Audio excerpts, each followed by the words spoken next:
have to keep making strides. We showed some promise early on in the game with getting stops, but we just have to continue to go forth with that throughout the whole entire game, all 4 quarters. We just can't have one quarter of just good defense. We just have to keep on striving throughout the whole game as a whole and just put it all together.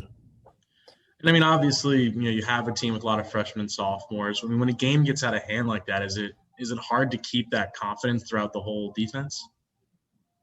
Yeah, it can be, but at the end of the day, you have to just focus on doing what you can do best.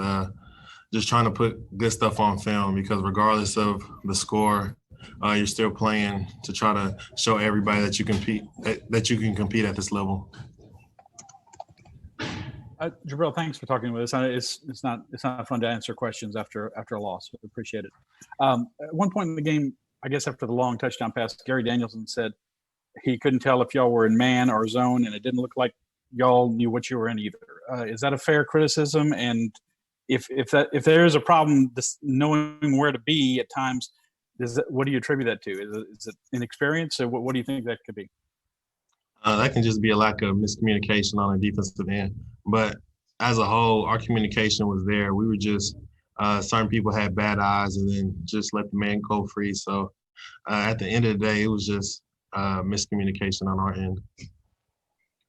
Jabril, at the beginning of the game, to me it looked like y'all were playing some of the best football y'all played all season. With you only really gave up points when the offense turned over the ball there. Can you talk about what might have been the difference early on in the game and later on in the game?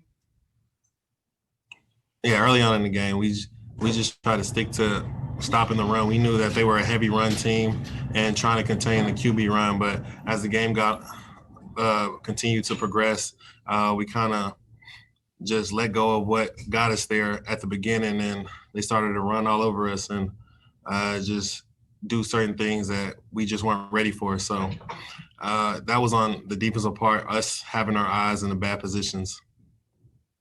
And Jabril, it seems like, there are more personnel movements going on in the middle of the game, or, in the past week even. How do you guys approach that together when you're shuffling in with different guys coming in? And I mean, what is the conversation there when you're seeing the faces change? Yeah, it's just different personnel groups for different either they have 12 personnel or 11 personnel, depending on what we want to run. But throughout the week in practice, we work on that all the time. And just having that transition in game time is something that we just have to work better on. Yeah, Jabril, you're a senior and you're kind of a leader of this defense. I mean, just kind of what can you tell your guys after a game like this where it's just, kind of so up and down as far as just the effort and, communication and things of that nature? I mean, just what do you think you have to do to get this corrected? Yeah, always after a loss like this, it hurts. But you can't dwell on this. We know who we have in 2 weeks. That's something that we have to prepare and get our mind right. And we just have to put this in the past and just let this sit in and just know that the feeling that we have for this game, don't let it carry on into the next 2 weeks. Hey, Jabril, obviously, Micah started for Damone today. I guess, how do you think Micah stepped up in that role, and how do you think Damone handled it? Oh, Micah did a tremendous job.